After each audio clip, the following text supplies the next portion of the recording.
ఈరోజు 5 రాష్ట్రాల్లో ఎన్నికల ఫలితాలు వచ్చినాయి.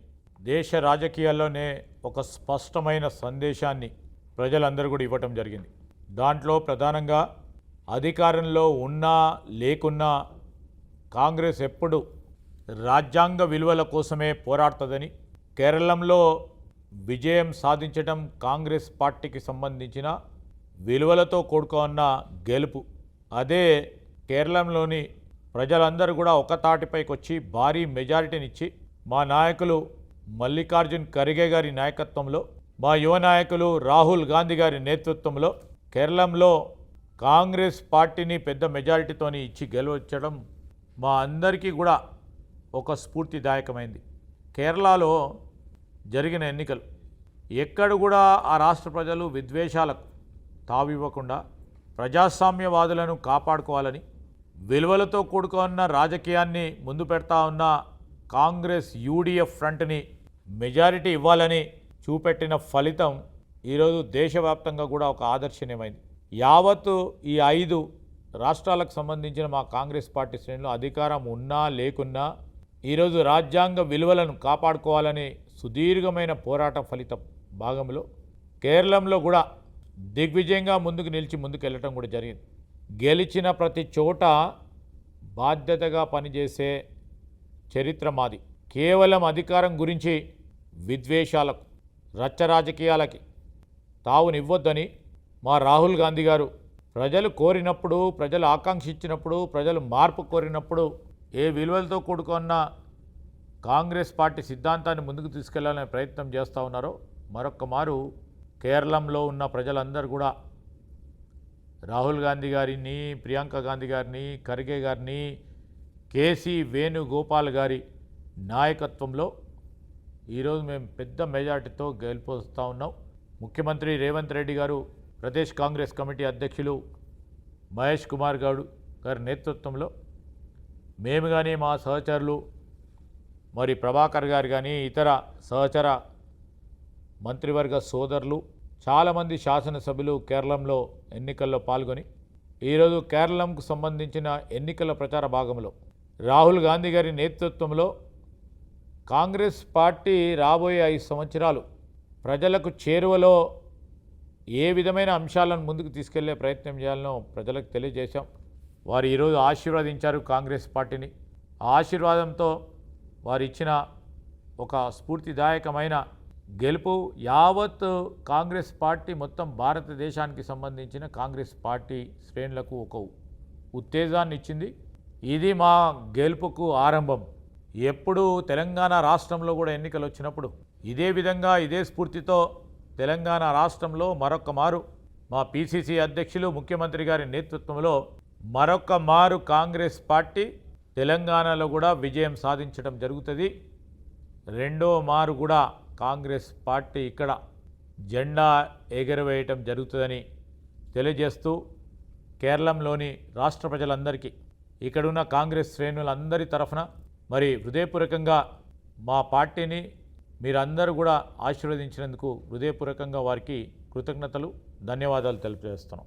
ఈ దేశంలో బాబాసాహెబ్ అంబేద్కర్ గారు రచించిన రాజ్యాంగం ఉన్నంత మేరకు, ప్రజాస్వామ్యం ఉన్నంత మేరకు భారతీయ జనతా పార్టీ కలలు కంటున్నటువంటి కాంగ్రెస్ ముక్త భారత్ అసాధ్యము. ఈ ప్రజాస్వామిక మూలికలకు వేదిక అయినటువంటి కాంగ్రెస్ పార్టీ ఈ దేశంలో మళ్ళీ అధికారంలోకి వస్తూ ఉంది. వీళ్ళు కలలు కంటి హిందుత్వం పేరు మీద దేశ విభజనకు సంబంధించినటువంటి ఆలోచనతో, అంటే మతపరమైన అంశాలను రెచ్చగొట్టేటువంటి ఆలోచన ద్వారా పరిపాలించడమే శాశ్వతం అనుకుంటా ఉన్నారు. ప్రజాస్వామ్యం తప్పకుండా గెలుస్తుందని తెలియజేస్తూ ఈరోజు కేరళ కాంగ్రెస్ పార్టీ గెలుపు పట్ల తెలంగాణ పెద్దలు శ్రీధర్ బాబు గారు చెప్పినట్టుగా అందరం కూడా వారికి అభినందనలు తెలియజేస్తా ఉన్నాం. కేసీ వేణుగోపాల్ గారి నాయకత్వంలో అక్కడ సతీశన్ గారు, చెన్నితల గారు అందరూ కూడా కలిసి ఈరోజు కాంగ్రెస్ పార్టీ గెలవడానికి రాహుల్ గాంధీ గారి, ప్రియాంక గాంధీ గారి, ఖర్గే గారి నాయకత్వంలో కష్టపడి ప్రజలు అక్కడ ప్రభుత్వాన్ని ఎన్నుకునే విధంగా బంపర్ మెజార్టీతో ఇచ్చినారు. మిగతా దగ్గర జరిగినటువంటి ఫలితాలను కూడా గమనిస్తూ ఉన్నాం. కానీ కాంగ్రెస్ పార్టీ ఎప్పుడు కూడా అధికారం కోసం అడ్డదారులు తొక్కలేదు. ఓడినా గెలిచినా ప్రజాస్వామ్య పరిరక్షణ కొరకు పనిచేసినటువంటి కాంగ్రెస్ పార్టీగా తప్పకుండా భవిష్యత్తులో ఈ ప్రజాస్వామ్య రక్షణకు భారతదేశ ప్రజలు తిరిగి భారతదేశంలో కాంగ్రెస్ పార్టీని అధికారంలో తెచ్చుకుంటారు.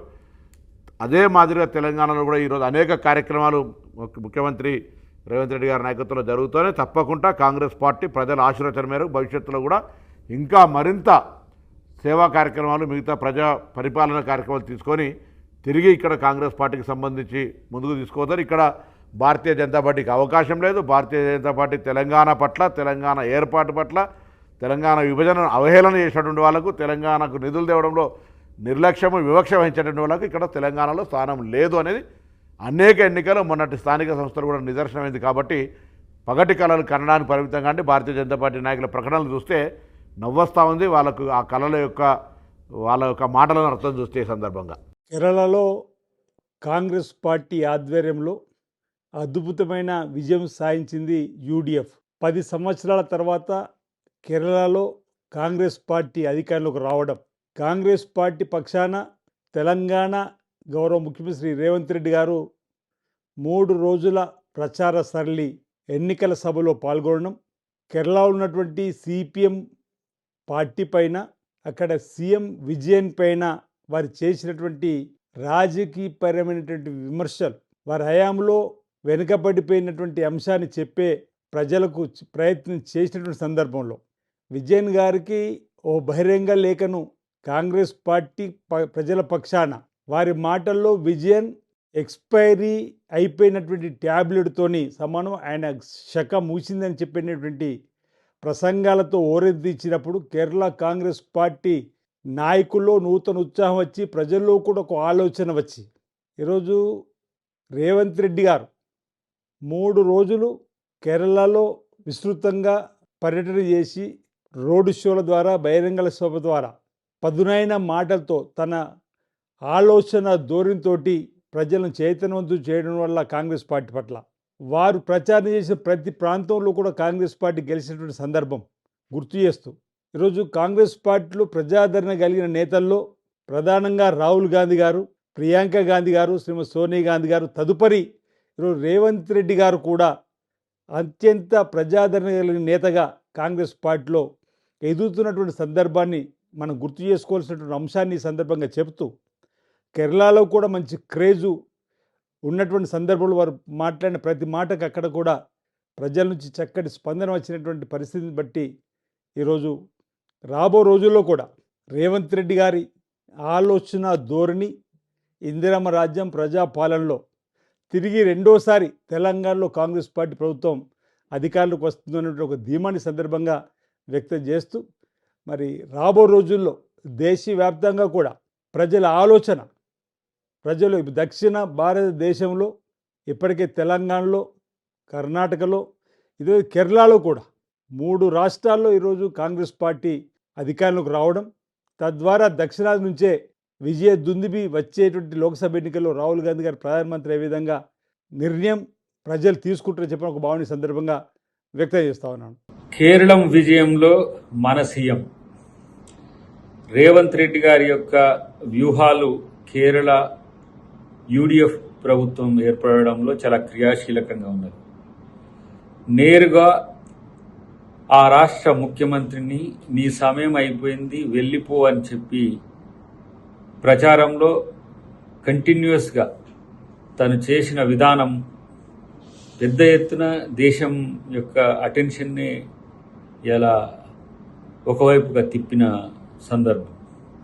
తర్వాత అక్కడ జరుగుతున్న అభివృద్ధిని ఉన్నదానికంటే ఎక్కువ చూపించిన విజయన్ను ప్రశ్నించడం, తనకు లేఖ రాయడం, మా దగ్గర అభివృద్ధిని చూడమని చెప్పి ఉచిత బస్సు నుంచి మొదలు పెడితే రైతు రుణమాఫీ లాంటి కాంగ్రెస్ ప్రభుత్వం సన్న బియ్యం ఎట్లా ఇస్తుందని చెప్పి అక్కడ రాష్ట్ర ముఖ్యమంత్రికి లేఖ రాయడమే కాకుండా ప్రచారంలో తెలంగాణ నుంచి వెళ్ళిన ప్రతి నాయకుడు ఆ విషయాలన్నీ కూడా క్షేత్రంలో చెప్పడం, అన్నిటికంటే ముఖ్యంగా బీజేపీకి ఏ విధంగా అక్కడ సిపిఎం నాయకులు మద్దతు పలికిన అంశం నేరుగా చెప్పడం జరిగింది. ముఖ్యమంత్రి గారు రేవంత్ రెడ్డి గారు కమ్యూనిస్టులకు మీన్స్ సిపిఎంకు ఓటేస్తే బీజేపీకి ఓటేసినట్లే అని చెప్పి ఖరాఖండిగా చెప్పిన ముఖ్యమంత్రి తీరు కేరళ ప్రజలు ఏంటంటే విద్యావంతులు, వివేకవంతులు, అన్నిటికంటే విచక్షణతో ఓటు వేయగల సామర్థ్యం ఉన్న matured voter, Kerala voter. So Modi ఎన్ని పిల్లిరు గంతలు వేసినా కూడా అక్కడ ఆయనది ఏం నడవలేదు. ఆయన ఇండైరెక్ట్గా మద్దతు చెప్పిన ఎల్డిఎఫ్ ప్రభుత్వానికి కూడా ఎవరు అనుకూలంగా ఓటు చేయలేదు. కాబట్టి ఇలా ఒక ముందస్తుగా విజన్తో ముఖ్యమంత్రి గారు చేసిన ప్రచారం కావచ్చు, ఆయన సొంత ఇండియా కూటమి సభ్య పార్టీ అయినప్పటికీ కూడా ప్రత్యర్థిని గుర్తించి తమ విజయం ఎంత అవసరమో కేరళ ప్రజలకు, అంటే యూడిఎఫ్ విజయం ఎంత అవసరమో కేరళ ప్రజలకు చెప్పిన తీరు ఆకట్టుకున్నట్టుగా మనం ఈ విజయంతో మనం భావించాల్సి వస్తుంది. సో సౌత్ ఇండియాలో ఈరోజు మా నాయకులు ఖర్గే గారు కానీ, రాహుల్ గాంధీ గారు కానీ, ప్రియాంక గాంధీ గారితో సమానంగా తన యొక్క ఇమేజ్ని పెంచుకున్న రేవంత్ రెడ్డి గారు నిజంగా అదృష్టవంతులు, కార్యదీక్షకులు. ఎందుకంటే తను ఎలక్షన్ ఏ విధంగా చేస్తే విజయాలు చేకూరుతాయో ఇలా కేరళ మిత్రులకు అందరికి కూడా చెప్పిన సంఘటన. కాబట్టి రేపు ఇవాళ బీజేపీ వాళ్ళు ఏదేదో ఇక్కడ తెలంగాణలో చెప్తా ఉన్నారు మోదీ వస్తున్నాడు అని. మోదీ ఒక్కడొచ్చినా, మోదీతో కలిసి కేసీఆర్ వచ్చినా, ఎవరు వచ్చినా రేవంత్ రెడ్డి గారు ఏ విధంగా వాళ్ళను రాజకీయ క్షేత్రంలో ఎదుర్కొని మట్టి గర్పించగలడో ఈ సంఘటన మనకు అర్థమైంది. కాబట్టి కేరళంలో మన ముఖ్యమంత్రి గారి పాత్ర, రేవంత్ రెడ్డి గారి పాత్ర ఉండడం అందరికీ గర్వకారణం. ఆయన ప్రచార శైలితో పాటు ఆయన అనుసరించిన వ్యూహం సక్సెస్ అయినట్టుగా మనం అందరం కూడా భావించాల్సిన అవసరం ఉంది. కంగ్రాచులేషన్స్ కేరళం. మళ్ళొక్కసారి దేశం మొత్తానికి తన యొక్క ప్రతిభను చూపించిన రేవంత్ రెడ్డి గారికి కూడా ప్రత్యేక కృతజ్ఞతలు, అభినందనలు.